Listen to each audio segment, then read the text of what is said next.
The sky above Geneva was strange that day. Ships from the Galactic Union, tall and silver, hung silently above the city. People on the streets stared, their eyes wide with fear and curiosity. The Union had asked for something unusual, soldiers from Earth. Now they had come expecting a friendly greeting, a small group of humans ready to help. Inside the council hall, the humans who would meet them were calm. Elena Ward, the chair of the United Earth Council, stood at the head of the room. Her eyes were steady, and her voice was quiet but firm. "They want soldiers," she said. "We will give them what they ask, but they will not get what they expect." Beside her, her advisors exchanged uneasy glances. No one had seen the Union's war fleets up close before. The Union's diplomats had long heads and thin bodies with skin that shimmered like metal. Their eyes were large, black, and empty. They moved slowly, yet their presence made the humans uneasy. The Union's lead diplomat, a tall being named Voran, bowed slightly. His voice was melodic but strange. "We come with urgency. The Makar swarm has consumed 12 planets in the last year. We ask for soldiers to help us defend our worlds. Your assistance is necessary, or countless lives will be lost." Elena Ward nodded slowly. She did not bow. She did not smile. She simply said, "You want soldiers. You will get soldiers. But understand this. Our soldiers do not fight for glory. They fight to end wars." Voran hesitated. He looked at the humans around him, trying to read their expressions. The humans were quiet, unmoving, their faces calm. He sensed a difference he could not explain. He had met many species before, but none like this. Weeks passed as the preparations began. Humans selected for the mission were not the soldiers the Union imagined. They were not young, untested fighters eager to prove themselves. They were older, experienced, and sharp.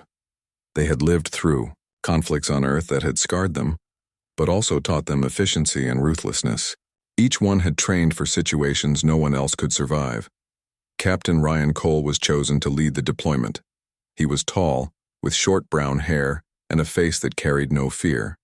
His eyes were calm, but they burned with purpose. He walked through the council hall silently, inspecting the troops. He nodded once to a young woman named Kara Mills. She returned the nod without speaking. Kara had fought in conflicts on Earth that few could survive. Her hands were steady, her movements precise. The Union expected humans in shiny armor, waving flags, and speaking words of loyalty. Instead, the humans wore black suits designed for combat with visors hiding their eyes. Weapons hung from their belts and shoulders, strange machines that hissed and hummed with power. There was no cheer, no waving, just quiet confidence. When the time came to board the Union ships, the human soldiers walked silently. Their movements were smooth and controlled, like shadows moving through light. Voran watched them carefully.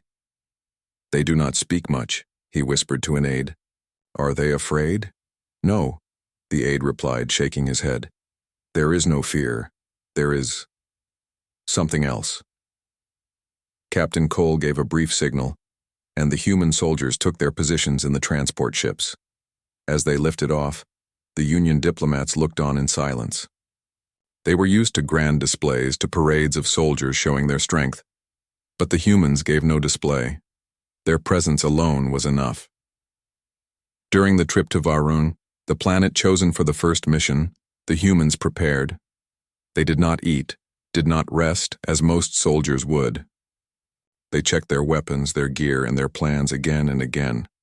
Captain Cole walked among them quietly. He spoke only when necessary. "Remember," he said, "we are not here to hold. We are here to end this. Cleanly, efficiently, and without hesitation." The Union generals were uneasy. They had faced the Makar before. They knew the danger, but they could not imagine the humans' methods. The Makar swarm had destroyed planets in months, leaving nothing behind. Could these humans really make a difference? When the fleet reached Varun, the planet looked small and fragile from orbit. Dense jungles covered most of the surface, with cities barely visible through the thick green. The Makar had already begun consuming parts of the world. Ships and creatures patrolled the skies, scanning for intruders. Captain Cole briefed his team. We drop at 3 points. No unnecessary contact. Move fast, strike hard, and do not let anything survive that can continue the fight. We are the last chance for this planet. The Union commanders hesitated. They were used to holding positions, protecting civilians, minimizing casualties. Captain Cole shook his head. You cannot protect civilians in war if the enemy does not stop. We act differently. We act to end the threat. The drop pods released from orbit, cutting through Varrone's atmosphere with fire trails behind them. Inside, the human soldiers were calm. Their hands gripped their weapons, their minds focused. The pod shook as it entered the jungle canopy, but no one panicked. When they hit the ground, the impact barely slowed them. The jungle around them was alive with movement. The Makar had sensed the arrival of intruders. Ryan Cole gave a single hand signal. Kara Mills and the other soldiers fanned out in a perfect formation. Their weapons hummed, charged, and fired in precise bursts. The Makar creatures reacted quickly, but they were no match. The humans moved like shadows, attacking from unexpected angles, disappearing into the trees and then striking again. The creatures tried to escape, but the humans anticipated every movement. From orbit, Lieutenant Saris watched in awe.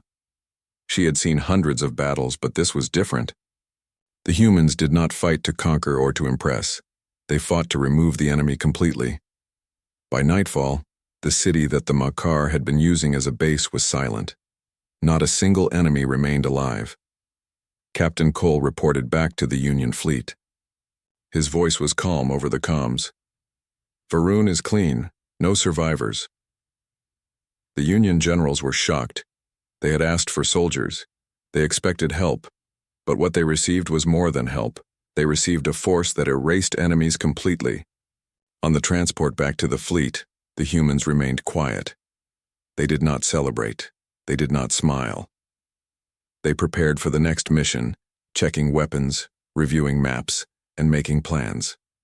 Each one knew that war was not a series of victories, but a continuous effort. Elena Ward watched the reports from Earth. She understood the difference between her soldiers and other species' soldiers.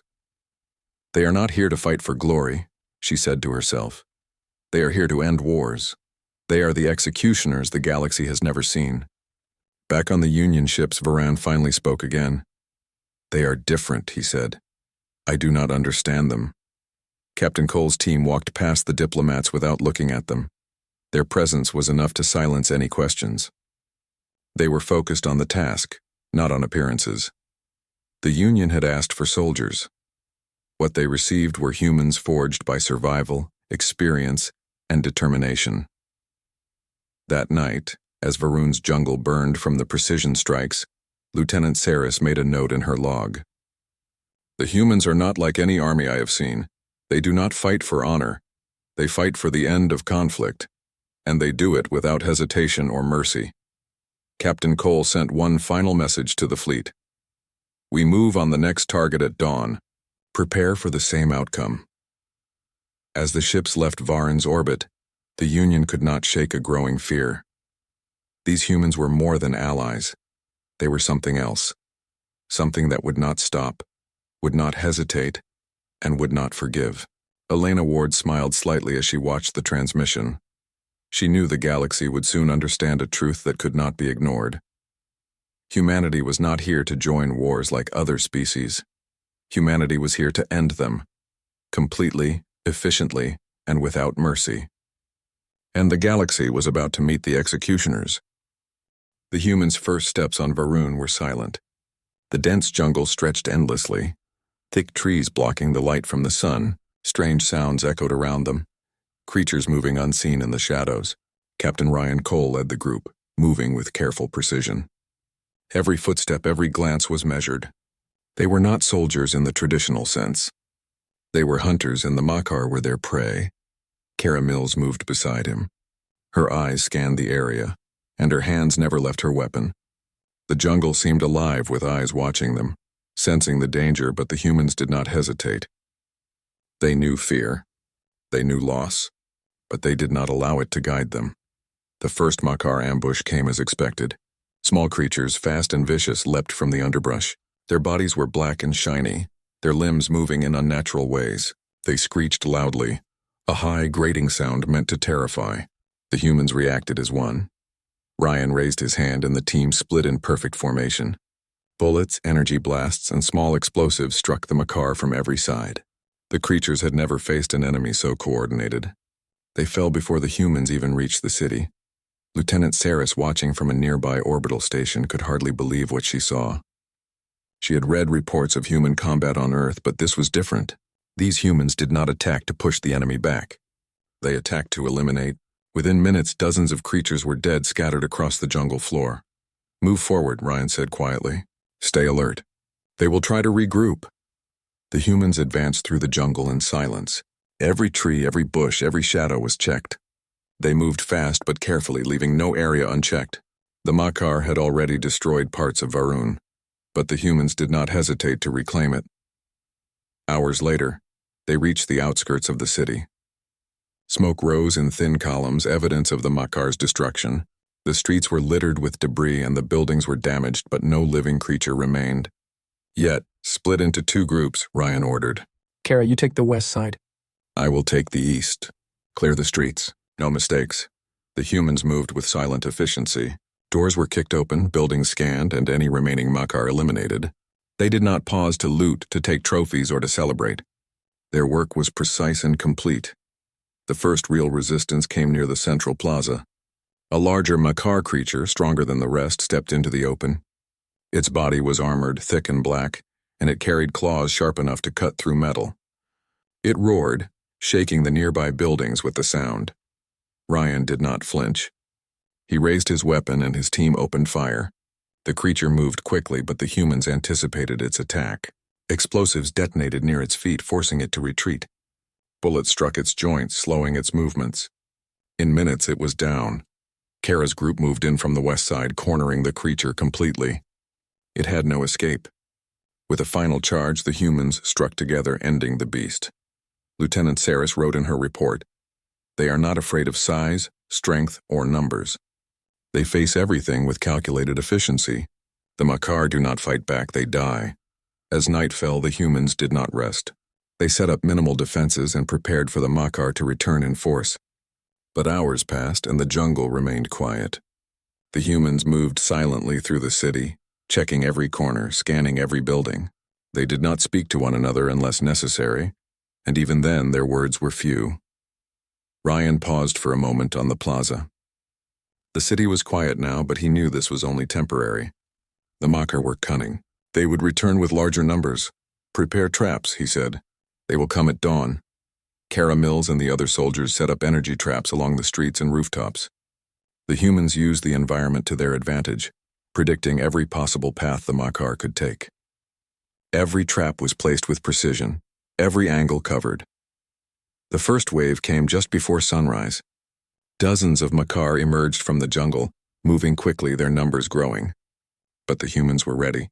Energy blasts cut through the swarm, and explosions blocked escape routes. The Makar screamed as they fell, their psychic calls echoing faintly but too late to warn the others. Ryan moved through the streets, directing his team. Every attack was measured, every move planned. The humans were not reckless. They were relentless. By mid-morning, the first wave was completely destroyed. The Union generals watched from orbit. They had never seen anything like this. Their own fleets had struggled against the Makar for months, losing thousands of soldiers. The humans had destroyed more in a single day than the Union had in a year. "This is not fighting," one general whispered. "This is extermination." The humans did not celebrate their victory. They regrouped, repaired their equipment, and prepared for the next wave. Ryan's team moved quickly, ensuring no area was left unchecked. Kara reported on the west side, confirming that every street was clear. By the third wave, the humans had learned the Makar's patterns. They anticipated every movement, cutting off escape routes before the creatures could even reach the city. Each wave was smaller than the last as the Makar losses became too great for them to recover quickly. Lieutenant Saris could not believe her eyes. "They are ghosts," she said into her comm. "They appear, strike, and disappear. The Makar cannot even touch them." It is as if they are not human, but something more. Ryan paused on a rooftop overlooking the city. The smoke had cleared and the sun rose fully over Varun. The jungle beyond the city was still dangerous, but the humans had taken control of the urban area completely. We move into the jungle next, he said to his team. The Makar will not stay hidden forever. We find them and we finish this. The humans moved as one into the thick jungle. They advanced slowly, checking every tree, every bush, every shadow. The Makar had been hiding, waiting to regroup, but they were unprepared for humans who hunted with patience and skill. Hours later, deep in the jungle, they encountered the next group. These creatures were larger, stronger, and faster. They attacked in coordinated waves, trying to overwhelm the humans. But the humans had learned from the city. Every attack was countered, every movement predicted. Explosions, energy blasts, and traps tore through the swarm. The Makar fell in large numbers. Kara Mills moved quickly to cover a narrow path. She fired in controlled bursts, taking down every enemy that tried to flank them. Keep moving, Ryan ordered. Do not let them regroup. Finish them before they learn our patterns. By evening, the humans had cleared a large area of jungle. The Makar survivors fled deeper into the forest, leaving Varun nearly free from their control. Ryan radioed the Union fleet. Varun is secure. Most Makar are dead or retreating. The city is clear. The jungle is being cleared. The Union generals were silent. They had not expected this. They did not just fight, one whispered. They erased them. That night, the humans camped briefly in the jungle. They did not build fires or make noise. They rested only enough to continue moving the next day. Each soldier was focused on the mission. There was no celebration. There was no pride. Only the work to be done. Lieutenant Saris recorded in her log. The humans are unlike any other species I have encountered. They do not fight for victory. They fight to remove the enemy completely. There is no hesitation, no mercy. They are not soldiers. They are executioners. Ryan spoke quietly to Kara as they checked traps along the edge of the jungle. Tomorrow we finish what we started. No one escapes. We do not stop until every threat is gone. Kara nodded, her eyes calm. Understood. We will finish this. As the sun set over Varun, the humans remained vigilant.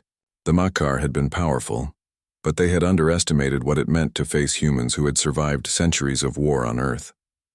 These humans did not fear death, because they had seen it, survived it, and learned from it. From orbit, the Union fleet could only watch.